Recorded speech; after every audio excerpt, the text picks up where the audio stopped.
All right, hello and welcome back to the Double One Radio Gamescast. It's episode number 71. We're coming to you very quickly after our last episode, so not a lot of news to talk about. We got some other fun stuff though. We got some games we've been playing, some things we've been doing. As always, I'm your host Ryan, and I'm joined by my lovely duo of co-hosts, Alex and Hello. Brett. Melon. Oh no. Now, I am going to put a disclaimer here, considering this has been a very fast week of news in the last week. We're recording this episode a fair bit earlier than we normally do, so if something crazy happens over the weekend and we didn't talk about it, you now know why. Just so everyone knows. Alright, great. We'll address it next time. We will get to it. But not yet. But I speaking dread of... the day when that comes. Speaking of things happening over the last week that we want to talk about. So we don't have any more bad news this week aside from like weird news, but nothing harassment related has happened in the games industry this week, which is, pretty impressive. An improvement. And I say week, but it's been 4 days. So Yeah. still plenty of time. 0 harassment incidents, or it's been this many days since the last harassment incident. It has been. But you know what else it's been just a couple of days since, Alex? What? The pre-order release of this fancy little console called the Playdate. The what? So I don't know if either of you two have been following the Playdate, but it is an incredibly cute little thing that has just been... Pre-orders were just made available. It sold all of its 20,000 pre-orders within 20 minutes. So, great start. This little console, it's $179. Alright? Oh. And it's a little... think like a Game & Watch if it was made in the modern era. And had a ton of indie devs behind it. So this little thing it's basically been billed as like a coffee table console of games that you like pick up and play for short amounts of time and like show off to people. And it's just like a console designed to have these weird input methods and fun things. It has a like rotating crank on the side that folds out from it that you rotate to do things. It's got a little like stylophone stylus. Some very cool little things. It's black and white grayscale with no backlight. So we're going back to classic Game Boy display technology, except much higher resolution. Nice. Now, I just gotta give major props to that thing selling out so quickly. I have not pre-ordered one because I do kind of want to, make sure it works.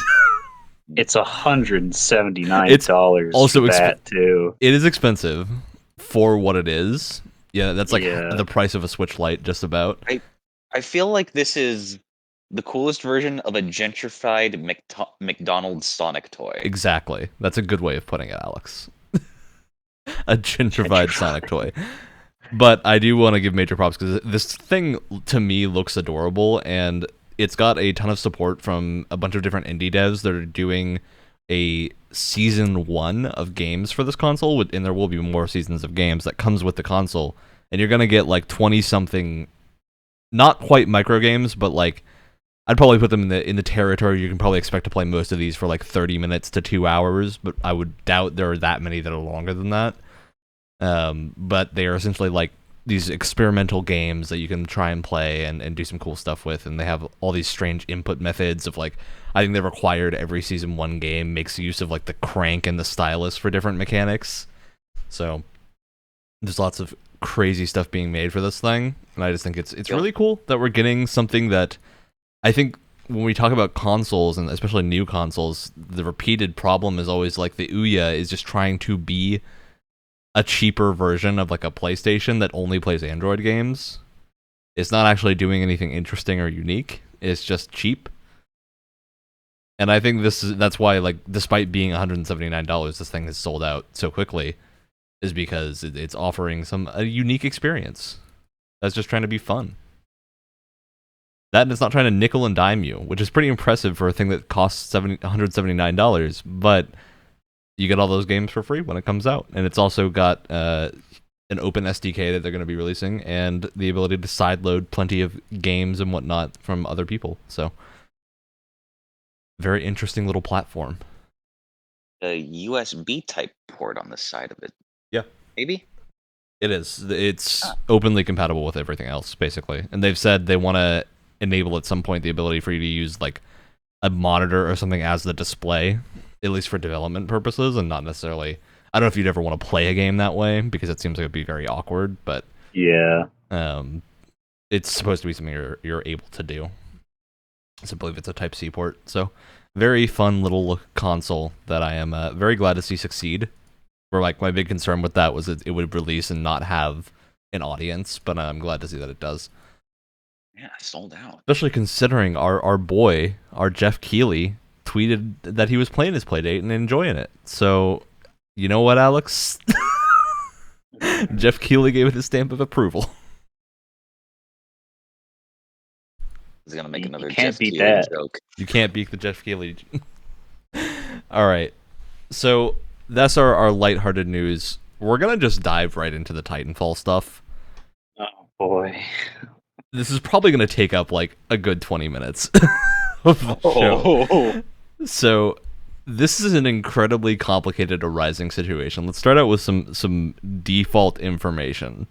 So Brett, I want you to take us back a year or two ago. You're playing Titanfall 1 and the servers are offline. They go down. What are you thinking?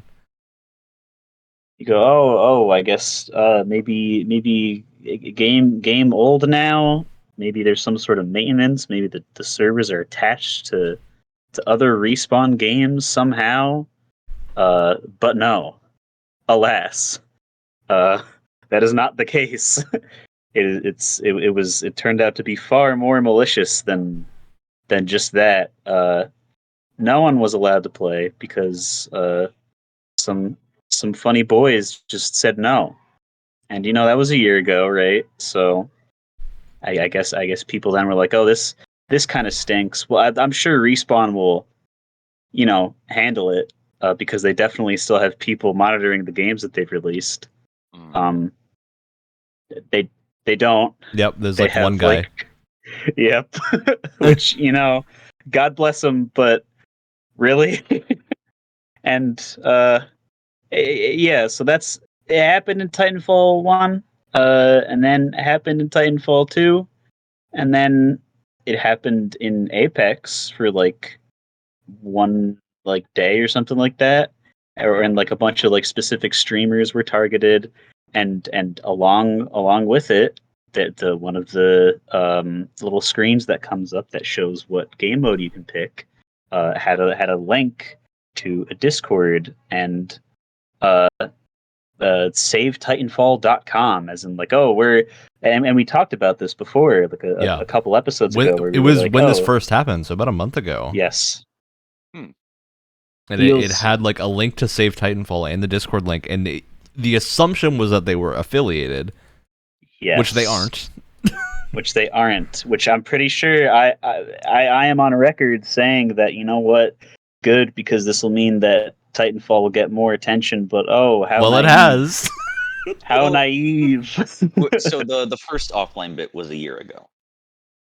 It's because maybe even a little more they've been having at this point. Yeah, Titanfall 1 went down a while ago.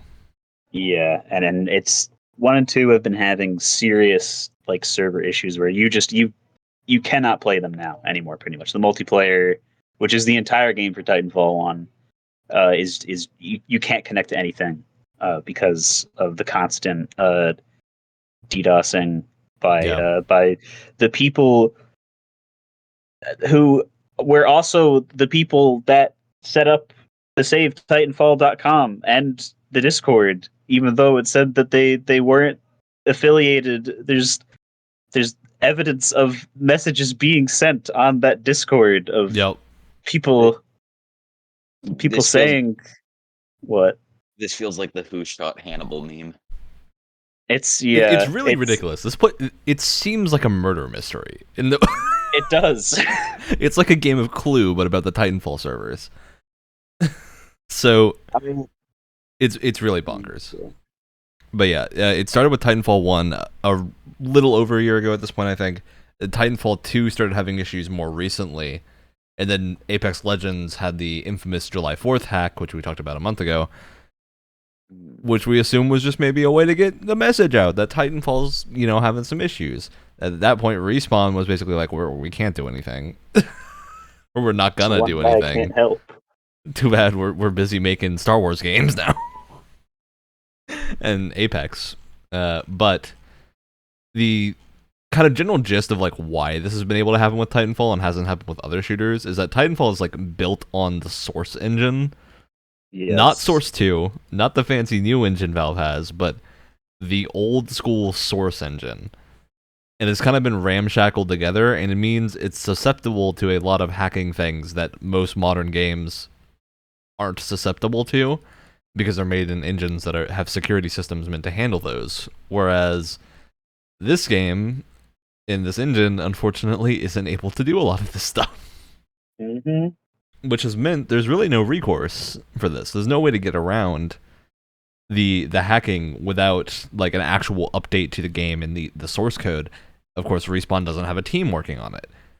Now, I am curious if like that response has changed at all in light of all of this, because let's get into some of the more crazy side of this story. So this is where it turns into Metal Gear. Yeah, this is where it becomes a Hideo Kojima game. Oh god. So okay, up until the starting point of the last week or so, is these games have been having DDoS attacks and issues.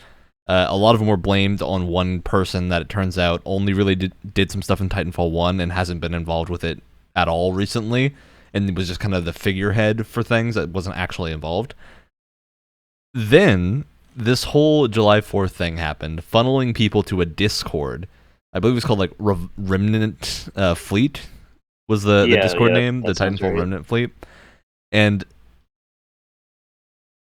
through a lot of like images being saved of chat logs, there has been a 40-page document compiled that contains tons of basically like full evidence that the people running this server have been responsible for this wild conspiracy for the past like year and a half to revive Titanfall Online, which is a canceled Nexon produced free-to-play version of Titanfall 1 meant for Asian markets. Yes. So for some reason, I don't think we have the information as to why these people originally wanted Titanfall Online to be revived yet. I don't think that's come out because nobody, obviously, they're not talking about it. Because it doesn't make any sense, right? So their plan... Are you insane? Are you off your The distilled version of this plan is they wanted to take down Titanfall, right? And all the Titanfall stuff. Okay. So that succeeded. They took down Titanfall. Now, then they wanted to fix the problem. And they released this big document on Reddit saying, okay, we know the solution to the hacks that have been happening because they did it. Yes. And the goal with this, supposedly, this is the theory, is that this Discord mod named P0358 letters and some other Discord mods from that Remnant Fleet were trying to get someone hired at Respawn so they could get the source code to revive Titanfall Online. Oh my god. And not only that, it's like this is it sprouted just complete like megalomaniacal stuff. Like they were just like, oh well, we'll happily if they give us permission to run the Titanfall 1 and 2 servers by ourselves, then we'll just put them back online. All they need to do is give us permission to run the Titanfall 1 and 2 servers ourselves and let us mod them. It's like, are you people insane? Like, first of all, this is a video game. Like, what? And you're acting like supervillains, and it's like really cringy and weird, and it's a video game. And you're literally just ruining other people's fun Because you can't play a free version of a game that on a bad day costs $5. It's embarrassing. This is one of the most bizarre stories I think I've ever heard in video games. I know. This entire situation reads like, I don't know if people listening to this podcast, there's a game called Trackmania that is infamous for having crazy speedrun communities, to the point where there was a level in Trackmania that people were attempting to do a speedrunning trick to cut down 2 seconds off of a time. 2 seconds is a lot in speedrunning.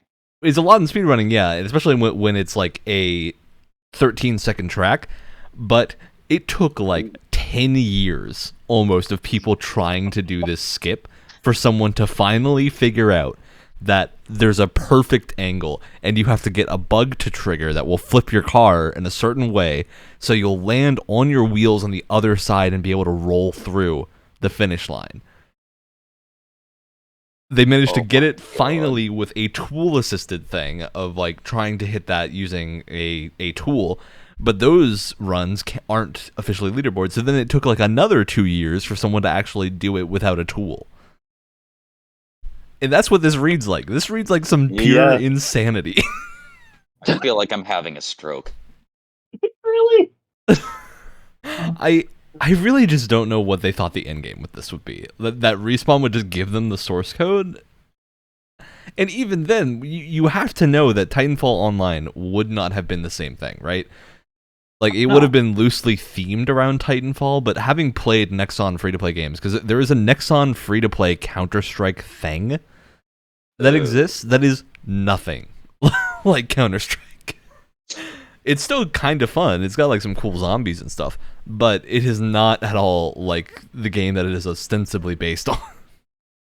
And this is not like something like Battlefield Online where it was there for a little bit, or like Halo Online where like builds of it are out and people played it. It is a canceled project that was never like put out for public play ever, right? Yep. They just had trailers for it. So it's like yeah, you got the source code, and you're sitting in your basement all day guzzling Monster Energy and hacking into the Respawn servers, I guess. But like, the game probably isn't done. So what would you do? Complain about it not being done. You got this far. Now what will you do? This is like the bit where a villain in a movie goes, well, I didn't actually think my plan was going to succeed. Exactly. It's like, I don't know. I didn't think I'd get this far. It's like a SpongeBob episode. I just don't... Exactly. I don't understand this. This is absolutely ridiculous. There are... Upper Echelon on YouTube has a really good breakdown of the entire situation. There's a number of other YouTubers as well that have done like 25-minute breakdowns of what's going on. If you want the specifics, definitely go there, because we don't have the time to get into it, and we don't have the memory because we just watched the stuff about it a little while ago. Yeah, because all of this is literally from today, in the last 24 hours. So this is all just like a bonkers situation. There's a document that exists somewhere where like the Remnant Fleet people were trying to pin more blame on the guy that did the Titanfall 1 hacks, but of course they know now that people know he did not do the Titanfall 2 hacks. So there's some wild stuff going on. It is super interesting, and hopefully something's going to be weird, because there was a message just put out on the Remnant Fleet thing from the owner of the Remnant Fleet server that was like, we're not affiliated with all this stuff, and they're going to be reaching out to people in a little while. So this is just a very confusing situation. They're full. And all you absolute you fools, you bastards out there saying that who cares, it's a dead game. Well, guess what? Guess what else? Just so happens to be built an older version of the Source engine by the same people that they've already brought down for a whole day once. I would be very afraid and worried if I was on the Apex team, because of these people are lunatics, and they're not going to be satisfied, because who in their right mind would give them the satisfaction And if something isn't seriously done about it, I could see the Titanfall or the Apex team scrambling or having to absolutely go insane trying to figure out how to get their servers back online because they built their game on a really old engine. Yeah, which is a shame because like I think anyone that's played a Source Engine game knows that the Source Engine feels great. Like there's just something about the physics in Source that are not at all realistic, but are extremely fun and like very very slidey and bouncy in a really nice way. It works really well for original Titanfall, especially, but you know, it leads to issues like this where you don't have the updated quality of life stuff of newer engines. Yep. All right, so moving on to some more sensible news. We talked briefly about the Steam Deck a few episodes ago. But there's a bit of new news about specifically the battery life. There's a whole bunch of news around the Steam Deck that's come out. Valve is doing like a media blast on the Steam Deck right now. Saying that they might be doing different colors at some point. The shell should be replaceable. There's going to be upgradability and replacement parts. There's going to be some work with AMD to ensure that it's going to work with Windows 11 and not just 10, so you can update to Windows 11 whenever that's out, should you want to. And they're making an API that devs can use to quickly get their game compatible with Steam Deck, which is very cool. But the thing that I thought was really interesting is that they're specifically aiming for an 8-hour benchmark of streaming games via a Steam Link type situation. So it's not actually like a Steam Link, but streaming from your primary computer to your Steam Deck should you want to get more battery life, like lounging around in your house or something. And still be able to play your games on like high settings. So I think is a very interesting approach to getting more battery life out of a thing like that. It's a neat little idea from Valve, especially because Steam Link I think is the only game streaming thing I've ever used that has actually worked. All right. Wow, you guys are not very hyped about the Steam Deck. I'm disappointed. I giggled. My mic didn't pick it up. I didn't see the green circle, and I felt bad. But I can't. What am I gonna do? Start laughing again, but louder? It's weird. Yes, make it fake and manufactured. There we go. Good T nice laugh. Final Fantasy X type stuff. Look, Brent, I just want to remind you. I want to remind everyone on this call that instead of Final Fantasy X's main character being named Tidus, you know, like you would expect because it's a water-themed game, you know, the Tides, his name is Tidus, Tidus. His name's Tidus. It is Tidus. Mm-hmm. Why? That's tedious. Oh, no. But you know what? At least I'm not even gonna bring it up. I'm not even gonna. Great. No, I'm not even gonna bring it up. All right, wonderful. You're gonna find a way to reference it somehow. Okay, so I don't know how many people here are plugged into Nexus Mods and the general PC modding community. I know Alex has worked on a few mods before. Now, Nexus Mods has recently changed their terms, and they're changing pricing models, which we did talk about a little bit, but they're also making it so that authors cannot remove mods on the back end, so they can remove like the Steam, essentially the store page for the mod, where not store page because it's free, but the page for the mod can be removed. But if you have that mod as a dependency for other mods, it can still be downloaded. Interesting. This has spawned a whole bunch of debate that is all very interesting, but I think part of this change was spearheaded because there are a number of Skyrim and Elder Scrolls mods that have been very essential, like back-end bits of things. The unofficial patch was one of them for a little while, of things that have like gotten taken down because the author would just wanted to remove it for some reason, or felt that like people were taking and modifying the mod without giving credit, and would just take the mod down as a response. There's been a couple of these that have happened, and this feels kind of like a response to that. But now there's a couple of mod authors of very popular mods that are planning to completely remove their mods before then. So, for example, one of them is the guy that made Open Cities. Now, I think from a user standpoint, I get why Nexus Mods wants to make it so you can't delete things, right? Yeah. because it ensures compatibility, it makes sure things work for the future, and I think it's a holistic approach to trying to make sure that things are future proofed. Open Cities is being deleted? Open Cities it's probably not going to be deleted, but it's being taken down in protest as of right now. Oh. Now, the thing I no. do think is legitimate to protest is they did bundle all these changes with the pricing updates and a few other things that are a little bit sketchy. I wouldn't say they're like awful or anything, but they are very much questionable changes compared to how Nexus Mods has worked in the past, where it's now becoming a little bit more of an enterprise, it feels like, and not just a community site for hosting mods. I would like to point out, I don't know, remind that there is still a free option, though. Yeah, absolutely. Nothing's being removed. It's just if you pay on Nexus Mods for membership, you get faster download speeds, essentially. Yeah. Which is understandable because it saves them on bandwidth prices and whatnot, and it's always been how the site has worked. It's been an option basically forever. But the difference is before there was a lifetime option, so you could get it for life, or the subscription itself was like $2, $3 for a month. So if you were like doing a fresh install of Skyrim, you paid for a month and then got all your stuff installed and you're good. But now that is unfortunately going to be a little different. I'm curious what you two think about the ability to now delete your own mods and not delete your own mods.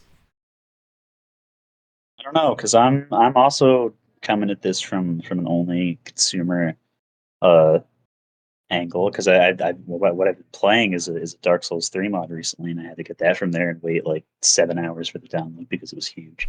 But like, I don't know. I don't really. I guess as a creator of things, I don't know. I guess I would be upset about me not being able to delete them, but also like, why would you want to delete them? That's my main thing. Why would you want to delete them unless there's some type of scandal related to the mod and you're being held accountable and you want to try to get out of that, which shame on you. Be held accountable for your actions. It's a very strange situation because I don't think there's necessarily a right answer for this, where we can definitely say you shouldn't do this thing. There's not a right answer. There's just more elaborate ways to ask why. Yeah, because from my point of view, like, having done modding lists before and whatnot, it is a huge pain when a dependency mod is taken out of things.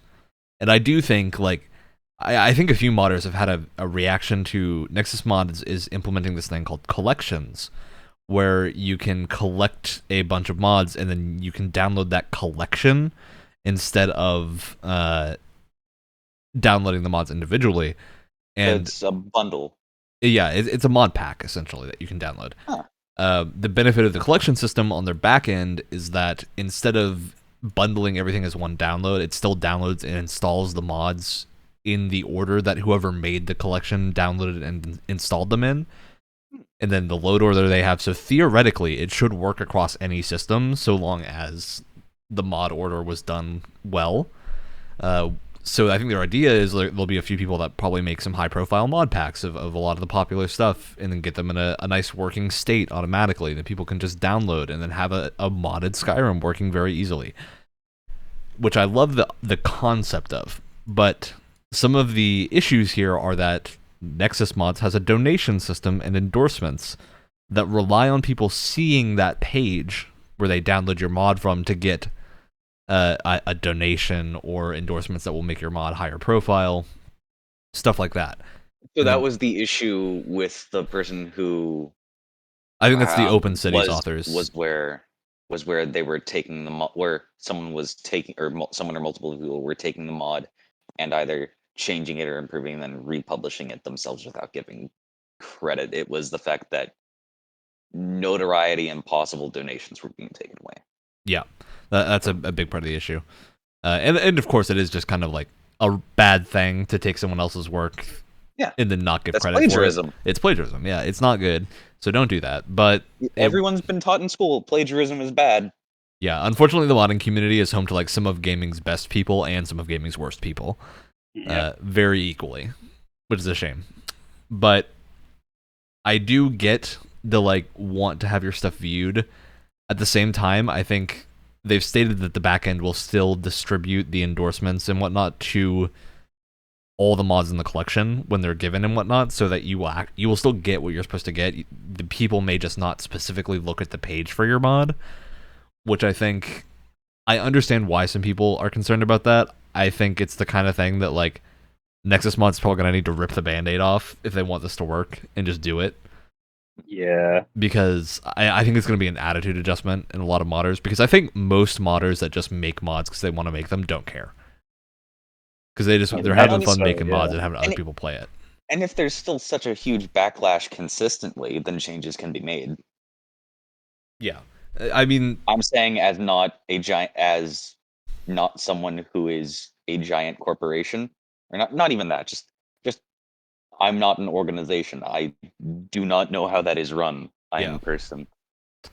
I get that.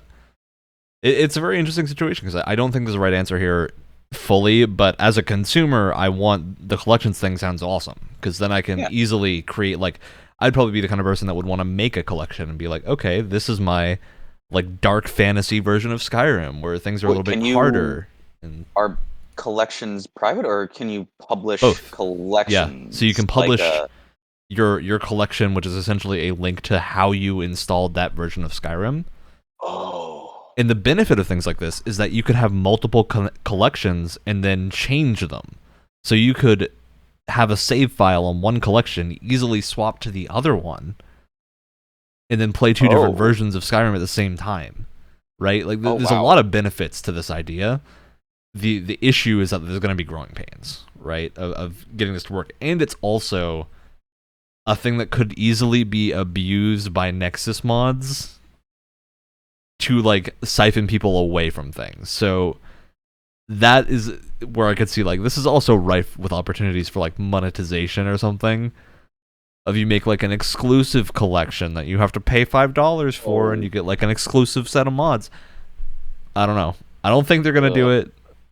But the back of my mind, where the little EA on my shoulder is going, hey, we could monetize this. So I don't have Nexus Mods on my current computer. I had it on my last one. And from what I remember interacting with that, I'm going to be installing it soon anyway, because of, Skyrim mods, essentially. Of course. I don't remember them being really in my face with monetization. It was just the one. Yeah. Okay. Do you want a subscription? If not, that's fine. Pushes fingers together, gives me the sideways glance, and then that was it. Yeah, I do think that they've never been particularly bad about it. It's more like I have a lifetime Nexus subscription from like back. I think they're still offering the lifetime for like a one more week, but just be aware that it's going away.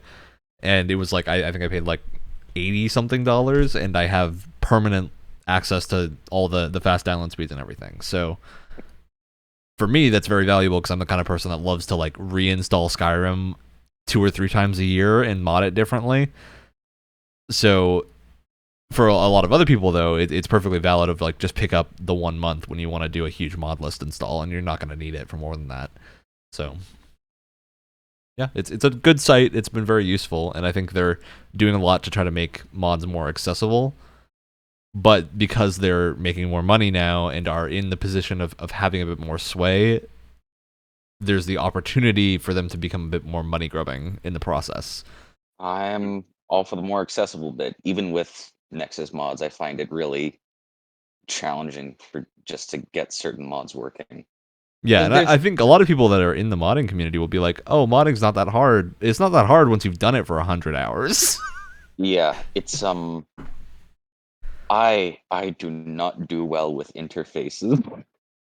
Yeah, not everyone comes with a nice installer that does everything for you as long as you drag it into the right file. I immediately become paralyzed with fear whenever someone says, "Okay, first you have to go into your program files." Yeah. Yeah. I'm just like, "Okay, I guess I'll never experience that quality of life change. Goodbye." I still remember going into INI files in like Oblivion to edit the carry weight. I barely trust myself with console commands in Skyrim.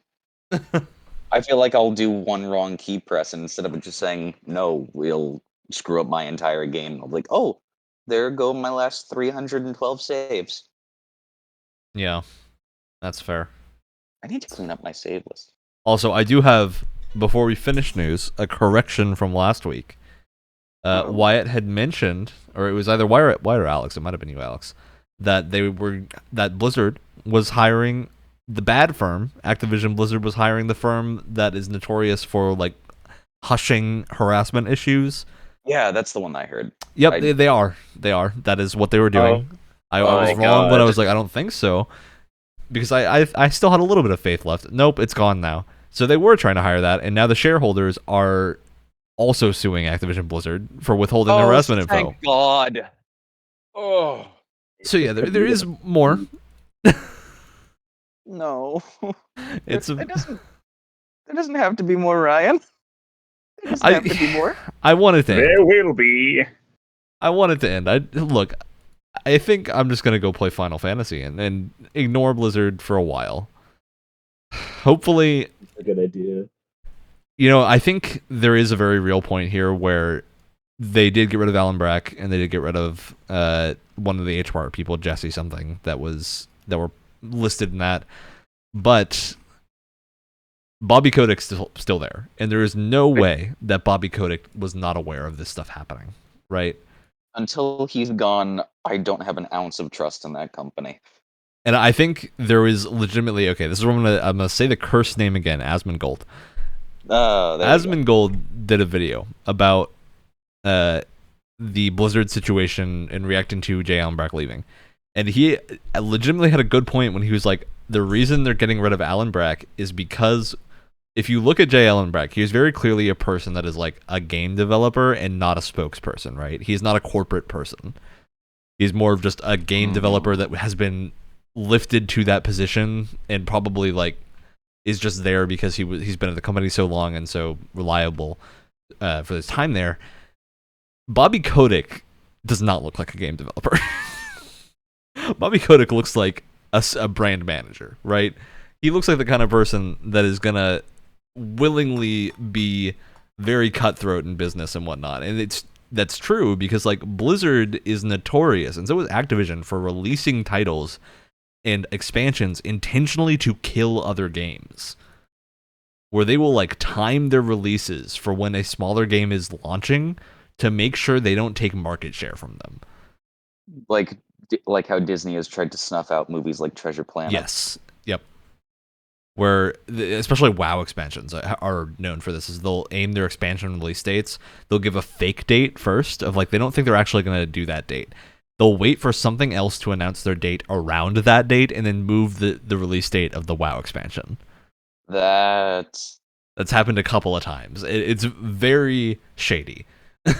I mean, like, I know I'm just preaching to the choir here again, but that's scummy and predatory and shouldn't be done. It's bad. Yeah. It's the kind of thing where, like, there is no reason... I mean, I get it when it's, like, Battlefield is releasing, right? And so you want to get your Call of Duty in before Battlefield, right? To make sure that you get your player base. But I also think there's just a misunderstanding there of, like, I don't think you're actually... The player base is that different or that overlapping for so many cases. But if they're I don't know. There are Call of Duty fans, there are Battlefield fans, there are people who like both, and there are people who will religiously buy both, no matter what happens. Because I think their biggest thing is the WoW expansions, where they're like, they know people that are really into WoW are going to need to be there on launch day to stay competitive, right? Like, the people that are raiding need to be there to get the highest level gear before the next raid comes out, right? So they have to play on launch day and launch week. and they have to go hard on launch day and launch week to get their gear. You mentioned Asmongold Yep. with his video on that. Is he going to be going back for the next launch thing? And are other people who fled WoW going to be going back from Final Fantasy 14? So it is interesting looking at a lot of the WoW YouTubers and streamers that have talked about it. I think the vast majority of them have said they still, to some degree, well, actually, no, not the vast majority. I think just Asmongold at this point has said this, where he's like, he still enjoys WoW because he's the kind of person that really likes the loot grind, right? And that is one thing WoW really does offer, is that loot grind. However, he also then said he is really concerned about the state of the company right now. And he's like, I think there's the overall game that's just been going downhill from so many reports. There's the the predatory release schedule. There's the predatory release schedule has stopped now. It's not a thing they're still doing, because I think people caught on to it and they were like, okay, let's back it up a little bit. I think it has stopped for now. They will restart it as soon as people start to forget about it. Yeah, Diablo 4 is probably going to do it. Because that's just things that companies do. And then there's waiting 8 or so months for an update or hot fix or something like that, which is ridiculous. Yeah. Yeah, it was the first patch for Shadowlands was 8 months, which is a lot for an MMO cycle. Yeah, I think the overwhelming majority of opinions from WoW players have been, the game's not in a good spot right now, but these people are so invested in the game already that when an expansion comes around, they're probably going to go back at least for a little while to see if it's good, until they are burned multiple times and eventually stop, right? That's the thing that's going to stop, because I think Asmon has talked about that his biggest concern was that he would lose his viewer base when moving to a different game, and he didn't. So he's doing more variety stuff now of all kinds, and not just 14 and WoW. He's doing tons of different MMOs and other games too. So I think it's more of a thing of a lot of these people were afraid that their fan bases would stick to WoW, but the people that are their fan bases are also upset at WoW. Right? So they're moving with them, which has led to the whole Final Fantasy selling out in the middle of no content being released, which is just ridiculous. But yeah, I don't know. I'm happy for Final Fantasy, and it's hard to say I hope Blizzard gets their stuff together, because at this point they're so deep into the trash pit that I'm just I don't know what they can do. I think they just need time is the big thing. They need a long period of no controversy happening, and knowing Blizzard, that won't happen. And they gotta go through the filter now, because just because, and I'm sure this has been happening, but just because you got rid of 2 or 3 the big guys doesn't mean you got rid of all the guys that were crawling around drunk on the floor and going into breastfeeding rooms unannounced and stuff. That's the people doing the cubicle crawls too. Yeah, please don't tell me that's actually happened. Yes, that's why those were specifically mentioned, because they're real. Of course. Just because the figureheads of the bad things are gone does not mean that the bad things will start happening. It just means that okay, you can't put a name to them anymore, so they're going to be harder to report on by the general media. Yeah. So it's going to take a while. But yeah, we'll end up talking more about Blizzard whenever the situation finally calms down. But do a nice little retrospective on this whole thing. For now, though, we're still in the midst of it. It's still going on. It still sucks. So why don't we distract ourselves by talking about games that we like to play? Incredible. What a wild there aren't idea. any, so let's stop. Oh, great. Not anymore, there aren't. I can no longer enjoy video games. All right. Who wants to talk about a game they've been playing recently first? Wow. I can go if Alex doesn't want to. Yeah, I'm warming up. Gives Alex time to think, to formulate an argument. You know how slow my brain works.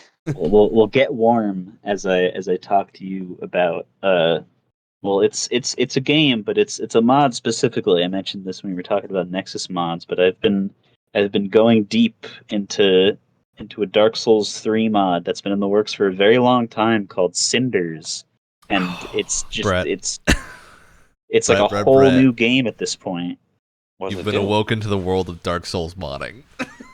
Yes, well, because this isn't my first one. This is not my first foray into Dark Souls modding.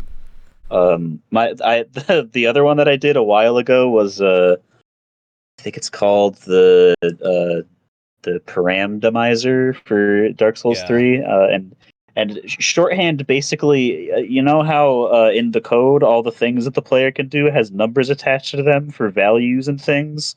It randomizes all of them, so you could just throw a throwing knife and it could crash your game. it's just like stuff like that was what that one was really fun for. But this one, Cinders, is like they've changed the progression and multiple parts of the gameplay style. Like one of the biggest complaints about Dark Souls 3 is that unless you level up much more than you would in a single playthrough, like spells are not very good, and so you have to like specifically cheese with spells if you want to win with spells most of the time, or go pyromancy. Now go pyromancy. The casting speed for everything is just it is so fast. Like without any rings or anything, you can just spam spells and your mana, Brett. Your mana regenerates. Yes. It comes back. You don't have to drink any Baja Blast for that mana to come back. It just comes back on its own. That's fantastic. It's incredible. And get this, you can wear things and change your class to make casting even faster and to make the mana regen even faster. You know what that sounds like, Brett? Stupid. A job system. I knew you'd find a way. I knew you'd find a way. I am shaking. And on top of that, they had the first playable content of Elden Ring before the Elden Ring even came out, because you can have the helmet of the Valkyrie character is in the Cinders mod. They put it in the game before it. That was like a year ago. They put that in. The absolute madmen. You know what happens when you release concept art? Exactly. People go crazy for that stuff. The artists are on it. And of course, there's like, you know, all the Bloodborne trick weapons are in the game somehow. Ooh. You can. They are a little janky. They are. They're a little janky. I mean, I can beat the Dragon Slayer to death with a +10 Kirk Hammer, and that's kind of the best thing ever. Some of them work, but most of them don't. They're just there because the models are there. Because the animations obviously can't be because of different game. But then it adds like different bosses and stuff that steal moves from other bosses and combine them and stuff. It's super sick. I've been going absolutely crazy with it, and it just feels like a whole new game. I just want to play this now instead of normal Dark Souls 3. It's incredible. It's also good to know that like Cinders rebalances most of the game pretty heavily to be a little bit more in the player's favor. Mm-hmm. It's still Dark Souls, so it's still punishing, but it is like it plays a little bit more like a slower paced action game than the standard Dark Souls pace, which can be really good for a lot of people. Mm-hmm. Yeah, I've had a lot of fun with Cinders. A lot of nice fan service too. I'm pretty sure I'm on the verge of just fighting all the Knights of Gwyn in one boss room at once. So that's going to be fun. I don't really want to do that, so I stopped playing for the moment. It also lets you like re-challenge bosses, and bosses are different. Yes, different areas. Like it definitely is a remixed version of Dark Souls in a very fun way. It's super sick. And it keeps updating too. Like it's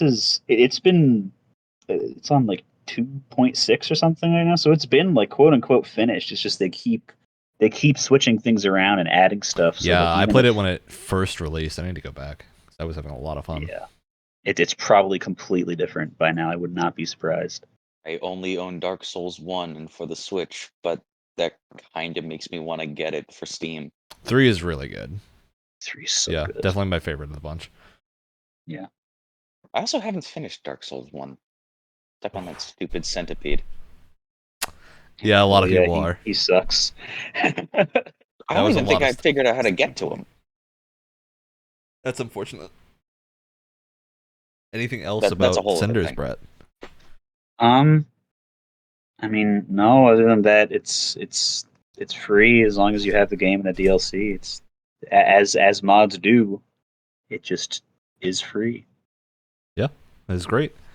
I want to also do. I would love to see like a Cinders compatible randomizer. It might exist. I think you might just be able to do a normal randomizer on it. I'm pretty sure I've seen that. Hmm. I think one of the streamers I watch has done that before, but I could be wrong. It might have been something else. It Takes could be the very fun. existing things, including mods, and just gobbledygooks them. All right. Yes, and if you put the poorly translated mod on top of that, and it just puts it through Google Translate a few times, then you're just playing. You're just playing a different game at that point. All right, Alex, are you ready to talk about your game Okay, yeah, sure. Game or games, or mayhaps. games, mayhaps? Mayhaps. Mm. I am, I think, 3 achievements away from 100%ing, or not 100, platinuming Miles Morales. Very nice. It's a quality game to platinum. Yeah, it's also not that hard or annoying to. It doesn't require you to get like gold or perfect scores in for every step of every minor activity, which is a breath of fresh air when I see uh some game trophies, which are just ridiculous. Yeah. Um yeah, it's fun. It's a different wintry aesthetic to New York. There's still that really satisfying swinging through the city. Absolutely. Especially when you fully upgrade your movement and you can just ping pong ball off of buildings. Yep. Oh, That and Miles has the moves that you Venom. can like use to modify how you're going through the air that are very fun. Yeah. You get like Yeah. Venom And dash and everything. Oh yeah, in the air. he's got the electricity stuff too, right? Yeah. And They the call other it stuff. Venom Yeah. Electricity, powers. which doesn't make sense and may be retconned in the Yeah, next it's a Spider-Man game. little bit Which weird because like Venom's a character in Spider-Man, Yeah. so it makes there you Don't want to think is do of Venom. that. there's an after credit scene in Miles Morales Yep. that hints at things for the next Spider-Man. I'm assuming PS5 game. God, I hope Yeah, it's not probably just PS5. PS5, but it probably will just be.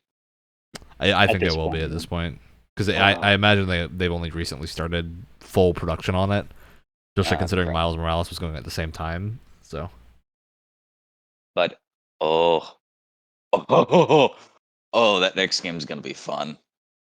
I bet. Yeah. absolutely. Yeah. Imagine the swinging speed when you're not limited by the loading speed of the PS4. Oof. I'm gonna be happy with that. Give me some classic Spider-Man races in the air. Mm. Be a Like, lot of fun. speaking of, I guess it's not swinging speed, but yeah, one of the things that I was messing around in Morales was just seeing how far I could go without swinging, because there's the just pressing the X button in the air and it does the web straight out and you pull. And when you fully upgrade that, you get 2. And then I was doing that with launching myself off of a building first, and then the Venom dash in the air to see how far exactly I can get across New York and get in like one go. Yeah. So just having little jumping contests with myself.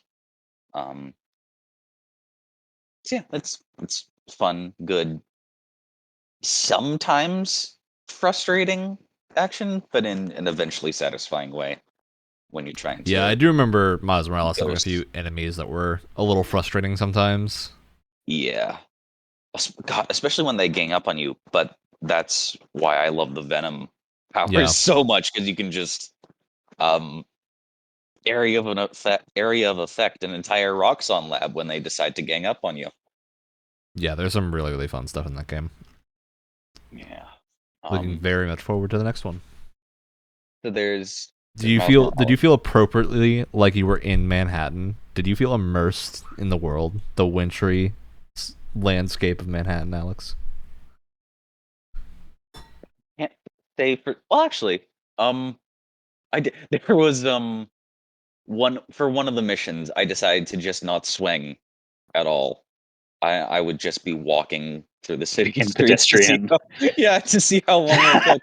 And I loved interacting with I got like I think 4 or 5 triangle prompts to interact with people um throughout the walk from the Lower East Side to Harlem, Very nice. which it felt like I was actually walking through New York. It was long. It it feels New York definitely feels like it's scaled down appropriately for a video game size. When you are swinging, it feels like you're walking through the actual city at a 1 by 1 scale when you're just walking. Walking takes a Pretty long cool time. though. It is funky. Very fun though, because there's so much detail in the ground level, which is impressive considering how Yeah. little time you spend with your feet on the ground. Yeah. It's always a fun part about that game. All right, what else did you have, Alex? I was slash still playing God of War. Ah, Yeah, finished. I think I said that I finished so the you're story on like the a last time. PS4 greatest hits run right now. Yeah, I am. I have the greatest hits version of God of War, Yep. and then after this, after I platinum Miles Morales, um, and I don't know, maybe I'm not going to try to platinum God of War. I don't want to do the hassle of going after all ravens. That just seems like a pain. But I might play through it again on New Game Plus because I love the crunchiness of the combat. But yeah, of course, then after that, I'm going back to my to my sweetheart fallback game of Uncharted 4. Mhm. Old reliable. Old Yep. reliable. Old Yep. reliable. Reminds me, I still need to go back and finish Uncharted 2. Do the rest of my run through of Uncharted. Oh, Uncharted 2 is I've played 2 before, so I it's know how 2 goes, but I want to it's replay it in the remastered version. it is chef's kiss. I need to play any of them. Look, I I enjoyed the would first one probably more than I should have. So I would recommend all but one, but you could still play one. I enjoyed one but I was in the mindset of I'm going to be playing a like 12, 15-year-old game Yeah, Mhm. it's that is a janky cover shooter essentially. yeah, it's there's definitely jank that you either have to be aware of or be in the type of mindset where you can enjoy that. Which Tolerant of. it's yeah, it's hard. It's hard, but it's still a fun pulpy action movie that you get to do button prompts on at Yep, heart. absolutely. Um, All right. but it's just a wonderful cinematic masterpiece to go through. Most the games in general, Absolutely. most of Yeah. the four. Especially 2. From what I remember, 2 Oh, 2 gets crazy a couple of times. game with a train scene Yep. is instant gratification for me, and I don't know why that is.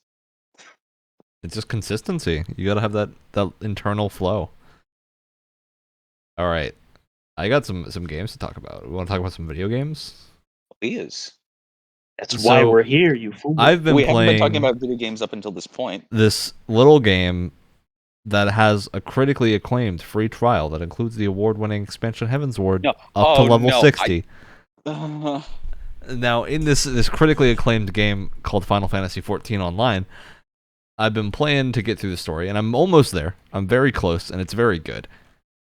It is legitimately like one of the best JRPG stories that there are, just because of the fact that it's consistent, which is a challenging ask for a JRPG to have internal consistency. But This is true. Especially after they went through a hard reset for one of the Yep. expansions. Oh, that wasn't the expansion. That was the base game. The Right. base game is a hard reset of 1.0, which is in the lore. That's the part that's impressive, is that they managed to create the destruction of their terrible game is the lore of Final Fantasy XIV, which is incredible. They built what Ryan will call a masterpiece on the corpse of the action that they have owned. Yep. And that phrase could probably be refined a bit more, but that's my brain vomit. They built a wonderful cathedral on top of the graveyard of their old game. It's great now, wasn't so good then. But yeah, it's been bonkers, and I do want to give a special call out. I'm finally feeling the effects of all the new players when I go on a 24-man raid for the first time in a while to level up my red mage. And I go in there, and there are so many sprouts. And sprouts in 14 are new players. They get a little cute little sprout icon next to the name, so you know to be a little bit... You know when you see them in your dungeon, you're probably going to take a little longer, but it's going to be fun, because you'll get the reaction to the story. Right? And this is the 24-man raid that's notorious for killing people that have never done it before. Because there's a mechanic where you have to, like, correctly stand in the right spot, and the tank has to, like, move the boss to the other side, and this fight is very easy if you know what to do. I mean, but that's indicated by, not being on a part of the floor that's red, right? Oh, yeah, well, the floor fills with poison, right? And there's platforms you stand on. So it is clear if you're thinking about it, but you would be very surprised about the average intelligence level of people who are... That and the fact that, like, in a 24-man raid, you have a lot of buttons to press, and there's a lot going on. So you might manage to miss it once or twice when it happens. You know the saying, common sense isn't common. But once you know what to do, you just always stand on the safe spaces, right? Because then you don't need to worry about moving. But there's a second mechanic that this boss has, where a bunch of little skeletons will run to the corpse of the boss when it dies. And if these skeletons successfully make it to the boss before you kill the skeletons, and they're very easy to kill, you just need to get a few people to hit them, but if they make it to the corpse of the boss, it just damages everyone in the raid. Good. You can Like take a massive amount or DOT? It does about a third of your health, so you can take about Instantly. Yeah, it does about a third of your health, so you can let like 2 of them hit the boss and be fine. Because there's no damage that's going to surprise you after it. You have plenty of time to heal. But when you're playing with new players who don't know this mechanic, the way that tanks nowadays will get around that is they bring the boss all the way to the other end of this massive arena, so the skeletons have to run really far, right? And then no one ever takes damage because they die very quickly. But when your tanks don't know how to do that, you die a lot on this boss. That does not sound fun. It was pretty fun because they figured it out after a little bit. They were like, oh, they run to the boss, so we gotta move. Credit to them. It was very entertaining to watch that happen. Because I had not... This is a raid that's like 8 years old at this point, so people know what to do in it. It's very easy once you know what to do, but if you've never seen it, which like none of these players had, it's a little bit difficult to figure it out. But it's a very interesting experience going through it that way. But then I played another raid, Brett. Another raid. It's got a little character named 2P in it. Okay. It's 2B from Nier, P. but not. It's 2P, not 2B. Very specifically, 2P. All right. And I did the Nier Very raid, different. the first Nier raid of 3. I haven't done the other 2 left because I'm not good enough yet. Because those raids are actually very difficult. But I don't want to talk about that raid because it's very good. Everyone should go play it. I do want to talk about Nier though. Automata, Replicant. Replicant, because Some Automata, other- everyone knows Automata is good at this point. So just go play Automata, but play Replicant first probably. I don't know yet how connected they are, but You should play Replicant first. yeah, Replicant's good so far. So Brett and I are planning to do a Gamescast of Nier as soon as schedules align and I can finish the game. Yes. Because This is the plan. it's gonna happen, and I'm getting a little bit closer. But I've discovered with Nier, I thoroughly enjoy it the entire time I'm playing it, but I can only do like 2 to 3 hours of Nier at a time and keep my sanity. Really? It really is draining. Because the way, if you play that game in 2 to 3 hour chunks, aside from like the bit where you're doing side quests and whatnot, obviously that's just like normal gameplay. But if you play in 2 to 3 hour chunks, you kind of complete an arc every time, like a mini arc. Oh. And it gives time, if you take like a couple hours and just let it stew for a little while, or a day, and then you come back and go like, all right, now I'm ready to see what happens next. The last event that just happened, I'm not going to spoil it because it's very entertaining. It's very akin to what happens in Nier Automata at a certain point, where it goes, hey, you thought you were getting close to the big part of the game? Nope. Sit back down, little boy. You're in for the long haul. For Brett's reference, I've just unlocked a different weapon type, so you know roughly Yes. where I am. Now, So you're not at the one where you have to get every single weapon. well, you got to do that no matter what. That's why it took me so long to get here, is because I was making sure I wasn't missing anything. oh, but you have so much more time to do that, Ryan. That's what you said. Oh, I'm pretty close to the end. I'm at this part. I was like, Well, okay. no, I said I'm pretty close to the end of the first part. I didn't say it was close to the end of the game. No, he just played himself.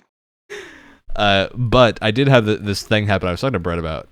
And my one like major gripe with Nier, and this is with Nier Automata too, it's with most JRPGs to be honest, is the inability to save anywhere outside of combat is missing in Nier.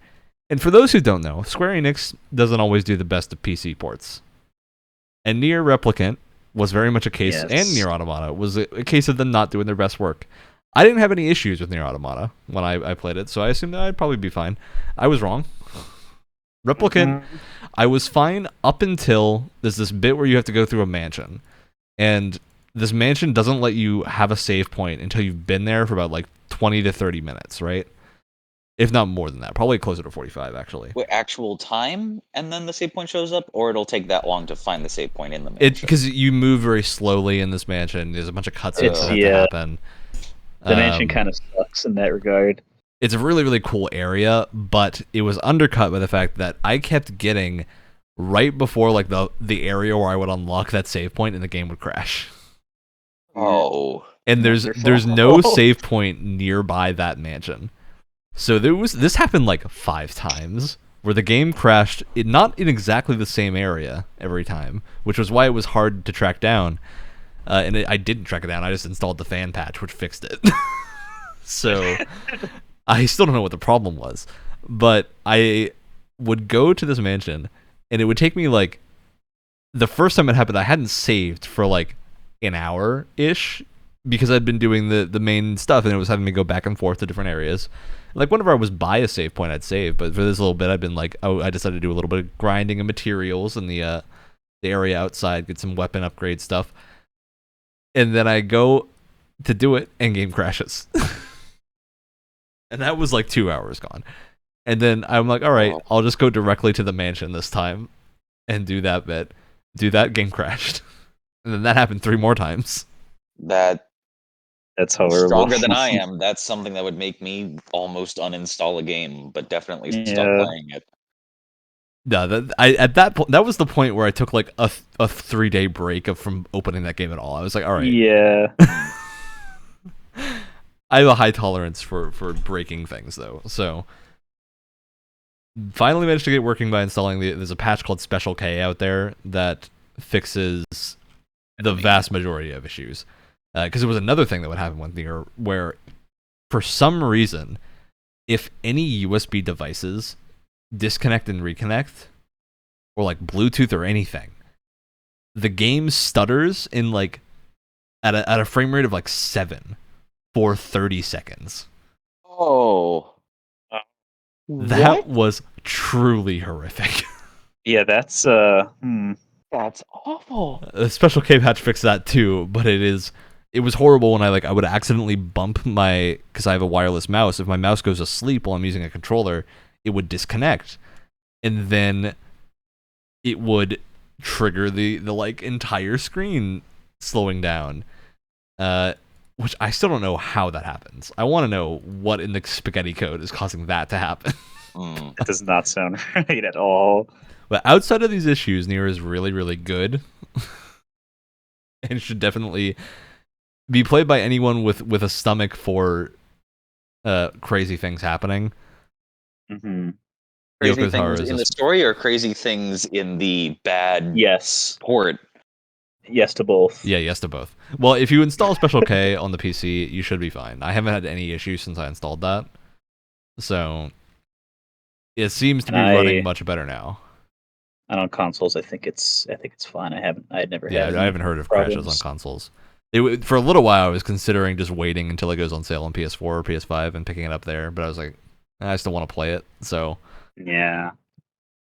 it's fixed now. But that was a very frustrating set of time. But yeah, I do. Like, I'm the kind of person that loves when the game suddenly turns into a text-based adventure for a little while. Because Automata does that too a few times. And Automata does the shmup thing too, where it's like a 2D shoot 'em up for a little while. So if you're into like games that experiment with genres a lot, Replicant is definitely a good game for you to pick up. And yeah, the story is really special. It's really cool so far. The only thing that really got me, and I'm not gonna say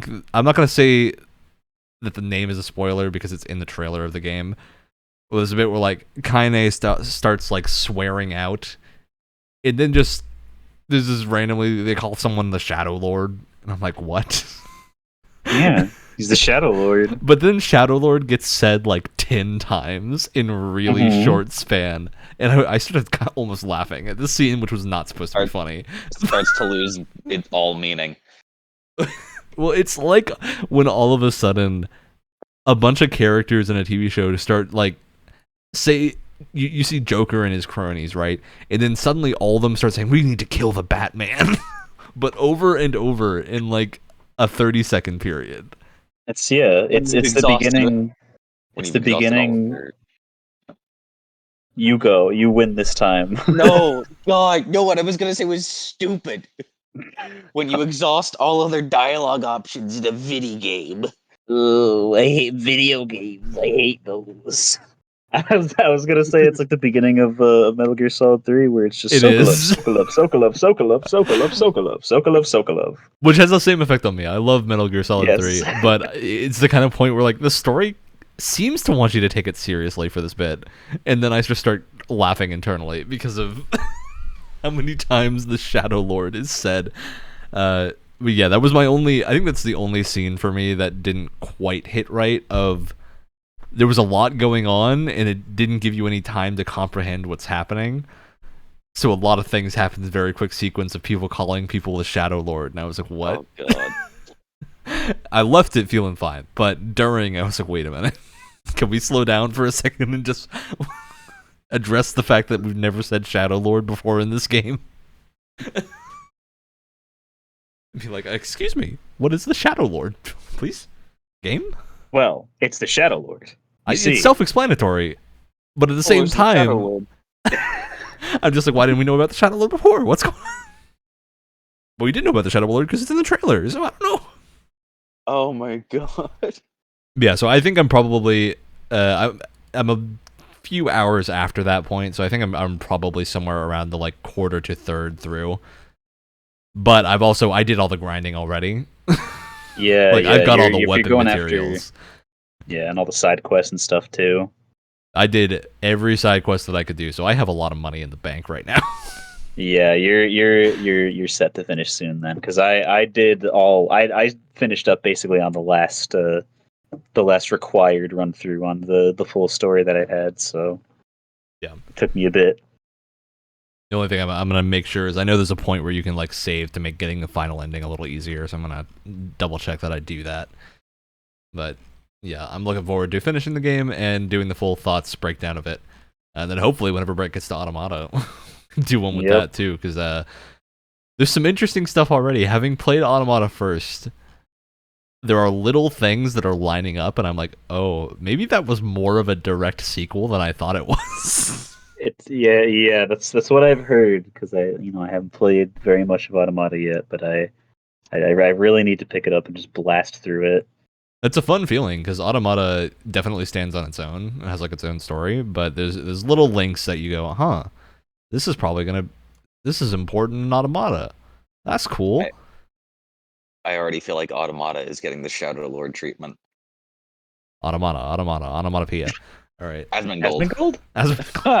Damn it! Look, just play the critically acclaimed free trial, and you'll be good. You'll understand the Asmongold jokes now. When will we? What? How many times do we have to say that before we lose all of our listeners by them just getting bored of us saying the same thing every single episode? That's going to be our build from January. Every word we say is replaced with Asmongold. God. Yep. You know, as much as I enjoy occasionally watching Asmongold, he is an intense personality. So Yeah, it's been an experience. All right. That's the game I wanted to primarily talk about. I've already talked about Gujian 3 last episode, which was a real impressive piece of work. So I'm going to go back to Brett. You got anything else you want to talk about? Any other games you've finished recently in your JRPG conquest?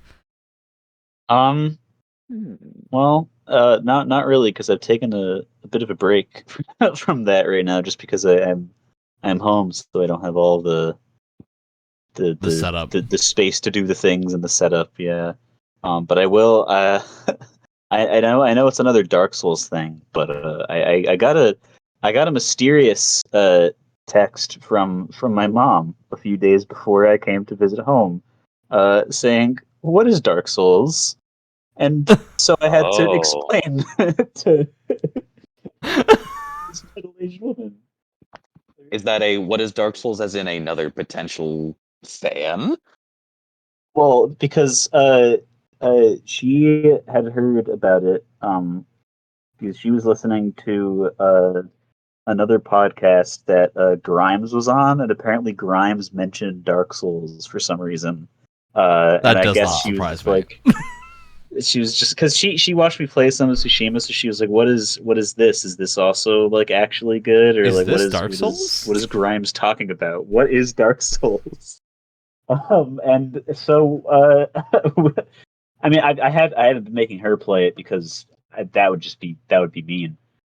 So I've been playing and explaining all the things for like halfway through now, so we're not gonna be able to finish it before I have to go back to Vermont. But that's the other thing I've been doing is playing Dark Souls with my mom and just hearing her reactions to things that it's just, yes, Ornstein and Smo, my friends, I have seen you hundreds of times as you smash me to the concrete, and I just come back every single time.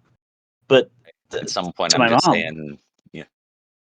She's just like, what the hell is that thing? Why is he so fat? And it's just like, don't make fun of him. That's just how he is. It's just the armor. That's just how the boy is. Smo. Are you body shaming him? Are you body shaming Smo? How could you? But it's wildly entertaining to hear like just the thoughts of a of a boomer who's never seen any of these things before. And it's amazing because there was literally a moment where she saw me. I forget what it was, but I'm not the best at it, so I did the thing where I die over and over. It's Dark Souls, get over it. Yeah. And she was like, "Oh man, you know what? I guess if you had to do this over and over again for a really long time just to beat it, and someone called you to do something else, that probably would be really annoying, huh?" And I just looked at her and I went, "Uh-huh, you're right." Now you understand. My God. It was The apotheosis. It has happened. Your mother's now a Dark Souls fan. I know. I never thought I would see the day, but here I am. And it's also we're playing the remastered version on Xbox One because it's the one that I had the disc for here. But it's still like they didn't really. They gave the game a lighting engine, and that's kind of all they did in the remaster. So it's you can tell it's a game from whatever 2011. PS1. No, it's a 360 and PS3 game, but you can tell it's from that era. It's very early era. of those. Yeah, but still, because still should go like, whoa, this looks awesome. What is that? And it's just like me going to Anne Orlando for the 97 billionth time in my Yep. lifetime. It's just like, whoa, that's cool. Oh, how did It's she react to great. the How did she react to the wall, like flying above the wall? Was Oh that yeah, the that's yeah? yeah. She loved that part. That was exactly. And I did the thing That's a where I super fantastic built it up. reveal. Yeah, it's even better with the next reveal of me building it up to be such a great, wonderful city of the gods, and then shooting Guinevere in the chest and revealing that it was all fake, and she was like, "What? Oh You're kidding!" no! You shot the Tig Bitty illusion. I had to. I had to expose the true purpose of the game because what I'm doing is I'm playing into FromSoft's hands, and I'm also telling her the lies that the game is too, so that when we get to finish the whole thing, that she gets the same experience of someone who played it. Yeah. Oh, I think that's very fun. It also reminds me, I've been working my way steadily through Demon Souls, the PS5 remaster. That game's real good. That's a pretty game. It's Is a a very beautiful pretty game. It is like, it's very strange to play it after having played Dark Souls 3 and Sekiro, because it's a very faithful remaster in many ways. So it's much easier than most of the other Souls games, but at the same time, it has some like outdated level design and bits where they just smack you with like a room full of enemies. Yeah. Would like require you to press A on a wall that looks just like every other wall to just do the vault that you could definitely do multiple other times in the game and not just this once. Yeah. It's great. It's very fun though. It's an extremely well-made remake, and they did minimize the frustration, and that it's much easier to like see what's happening and kind of figure out the flow of every level now. And the world tendency is far easier to understand and not incredibly obtuse and complicated. So World tendency? yeah, Demon Souls Don't had this even- weird thing don't called even- world tendency, where if you died in specific ways, and Demon Souls remake does have it too, but it's a lot more understandable. If you died while in your human form, of like you have more HP and stuff, the game would get harder. But of course, because you died in your human form, you have half your HP now. So it would continually get harder. So if you're bad at the game and you keep using the items that give you your humanity back to get more HP, it's gonna get worse. and you die, it gets worse and worse. Which is fun because like it can be really good for doing like challenge runs, because then you can like deliberately do it to get your world tendency really low, so that way you have like a super challenging run, because the enemies get a little bit more insane. There's more enemies in certain areas and some crazy stuff like that. But there's also no way like that it doesn't get easier after a certain amount of times dying. Not after dying, guess but there all- are ways to make it easier. You can get your world tendency. I think the remaster has added a way to reset world tendency somewhere. I don't think I've found it yet, or at least haven't messed with it. But it is much more understandable than the original game is, because the original game you had to like go through a couple of menus to even find it. Yeah, Whereas now it's like there's a nice little UI for it and everything. that's good. And it's also like It's one the of world tendency is separate per area too. So Oh, okay, that's good because there's a lot of I know the big thing is there's a lot of items that you can only get or like find yeah, in white or black world tendency. yep. Oh, that's It's- cool. So, It's a cool system, and I do think Demon Souls is really, really good in the way it is now, especially with the new character creator, for doing multiple run-throughs of like different playstyles and whatnot. Because it definitely feels like all the playstyles have a little bit more balance this time through, even though I don't think they changed that much. I think like a lot of the changes to animations, just so they look cooler and whatnot, make They some of the melee. distinct from one another. Yeah, they feel more distinct and they all feel viable. The Demon Souls does still have the thing where like there are certain bits of magic that make the game very easy at specific points. But like Demon Souls was never that challenging. It's more challenging because it's the first Souls-like game that existed. So it was challenging if you'd never played a Souls-like before, but now we have so many people are familiar with them, you're not really facing the same level of difficulty, but it also feels really good because it's a more relaxing game, even though it's still very tense. Yeah, I think it definitely opens up some territory for people to make less harshly difficult Souls games and feel less bad about it. Because as much as I love Souls games, I would like to see a few more that maybe don't focus so much on the difficulty and more focus on nailing the atmosphere and like the gameplay.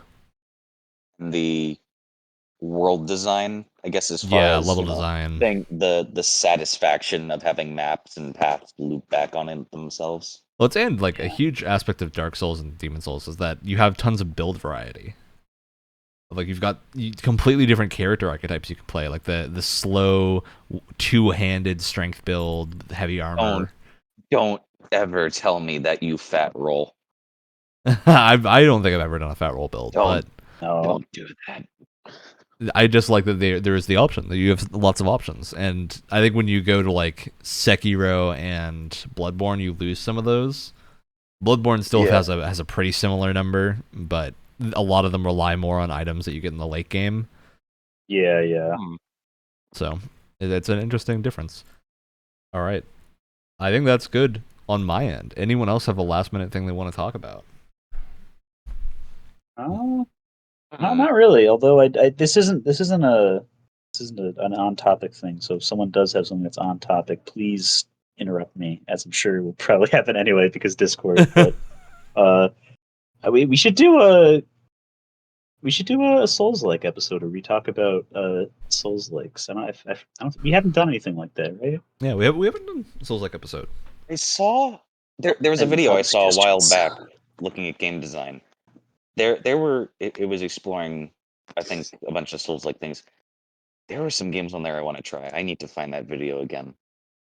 It is probably Iron Pineapple on YouTube. Does videos where he plays random indie Souls likes. Some of them are very cool. A lot like it. Yeah, a lot of them are trash, but a lot of them are also really cool looking. There was this really cool almost Toon Link or Toon Legend of Zelda style one with that really beautiful cell shaded look to it. I really I need figure to which find one that is. It sounds the very Blue Fire. Mayhaps.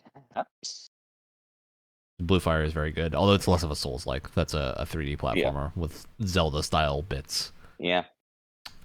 All right, Brett. There was one that was just like a boss rush. What were you gonna go on about, Brett?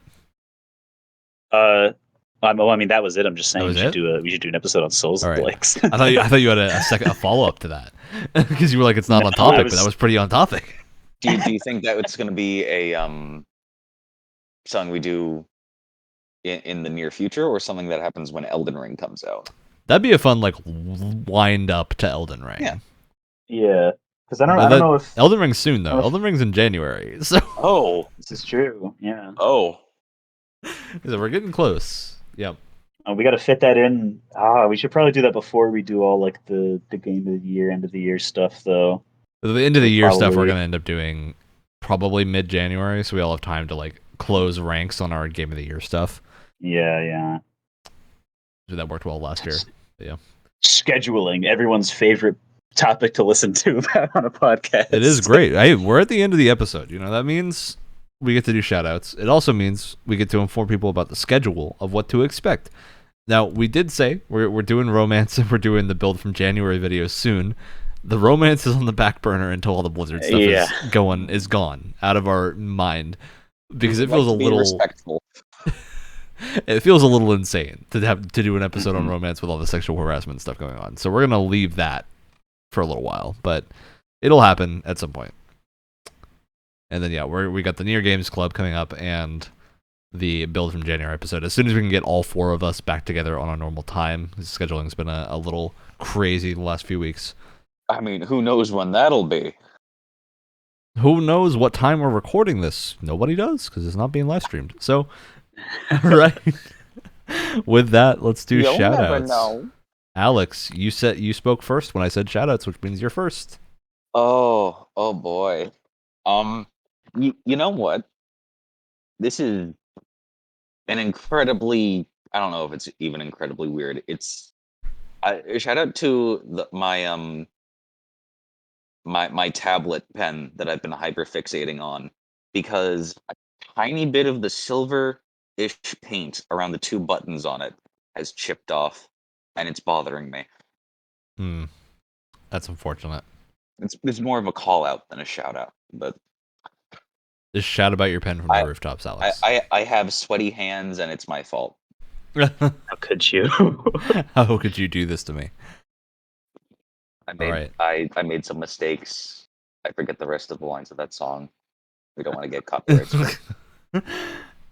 So I have a shout out to. I went to a mall for the first time in a very long time a couple of days ago.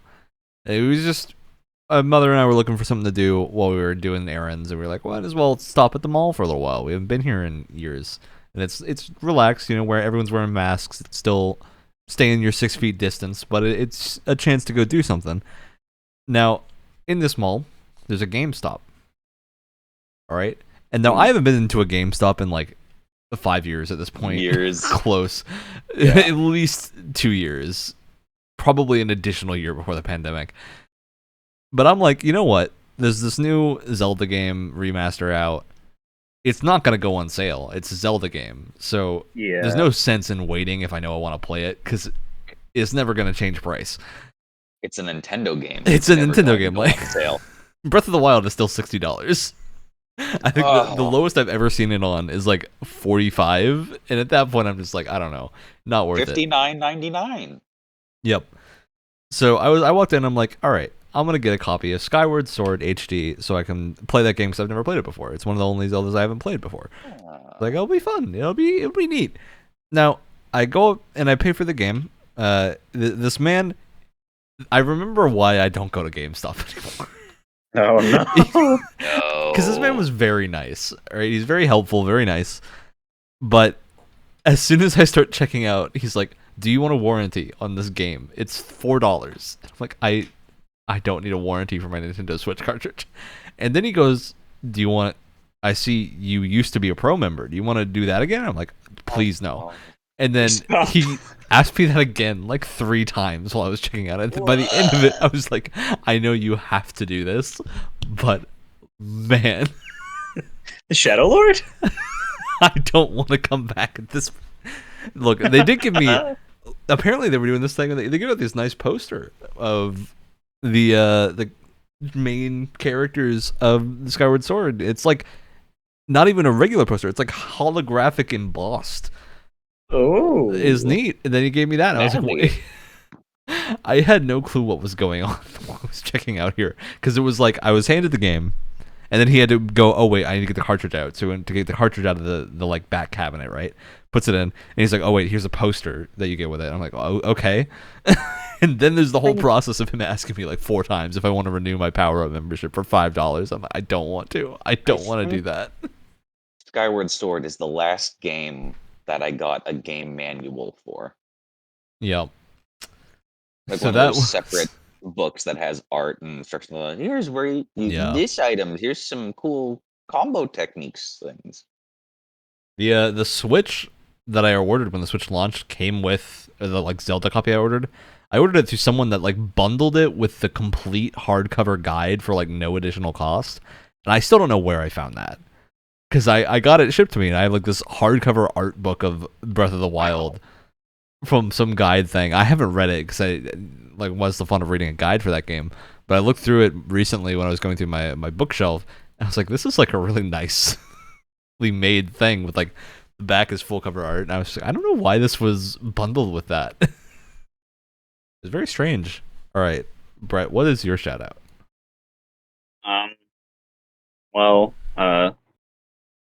My shout out is to my shout outs to WWE for being stupid and releasing even more people today. I just got a message while you guys were talking. They released even more people. But legitimately, actually shout out to them for freeing those shackled by not good wrestling and letting them actually have fun. Hopefully people like Bray Wyatt will actually be able to have a fun career and character and actually be able to do things that they want.